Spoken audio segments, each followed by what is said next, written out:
ఈ యొక్క రోమాలో ఉన్నటువంటి సంఘం ఏదైతే ఉందో వారు ఒక గొప్ప సాక్ష్యాన్ని వారు కలిగి ఉన్నారు. లోకమంతా కూడా వారి విశ్వాసం ఏమవుతుందంటండి, ప్రచురం అవుతుంది. అయితే ఎలా ప్రచురం అవుతుంది, దేన్ని బట్టి ప్రచురం అవుతుంది? వారి విశ్వాసము, వారి క్రియలు.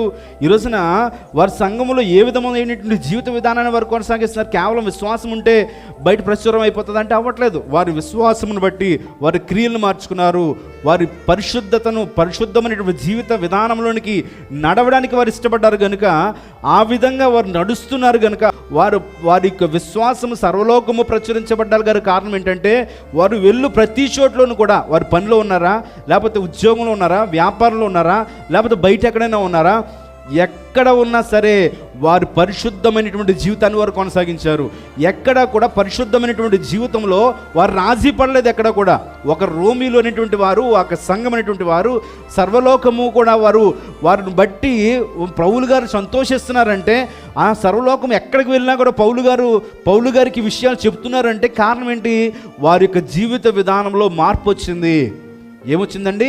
వారి జీవిత విధానంలో మార్పు వచ్చింది కనుక వారు సాక్షిగా నిలబడుతున్నారు సర్వలోకానికి కూడా. రోమీల సంఘంలో ఉన్నటువంటి వారందరూ కూడా ఎలా ఉన్నారండి? సాక్షిగా నిలబడుతున్నారు. ఈ రోజున మన యొక్క జీవితంలో మరి ఏ విధంగా మనం ఉంటున్నాం? మన ఇంట్లో ఉన్నప్పుడు, మన పనిలో ఉన్నప్పుడు, బయట ఉన్నప్పుడు, కేవలం సంఘంలో ఉన్నప్పుడు మాత్రమే కాదు. ఎలా ఉండాలంట?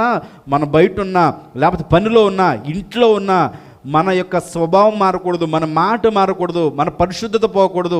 మనం ఎక్కడికి వెళ్ళినా సరే